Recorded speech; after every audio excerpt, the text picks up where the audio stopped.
Twelve news, खबर से तहकीक तक।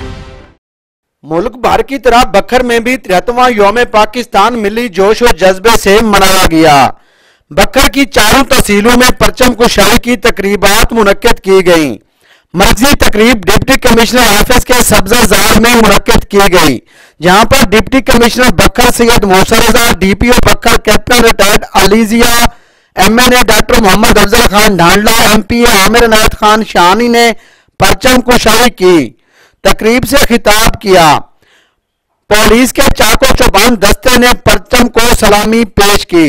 तकरीब में चेयरमैन सीपीएलसी शेख मोहम्मद अयूब, सदर Anjuman Tajiran Rana Mohammad Ashraf, MS doctor Rashid Khan, Aziz Ahmed Khan Masti Khel, Imran Khan Barki, Haji Mehboob Ahmed Malik, chief officer municipal committee व तहसील कौंसल बखर, जफर अब्बास भट्टी समेत सरकारी व गैर सरकारी अफसरान और सिविल सोसाइटी से कसीर तादाद में लोगों ने शिरकत की।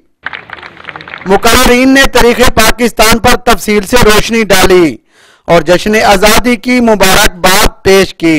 मनकेरा में भी एमपीए मलिक गजनफर अब्बास छीना, एसएचओ अहमद अब्बास खान, सदर अंजुमन ताजरान चौधरी मोहम्मद यामीन से मिलकर परचम कुशाई की और पुलिस के चाको चौबंद दस्ते ने सलामी पेश की। रेस्क्यू 112 के ऑफिस में भी परचम कुशाई की तकरीब का इनकाद किया गया, जहां पर जश्न आजादी का केक भी काटा गया। 12 न्यूज़ के साथ असलम बलोच, बखर।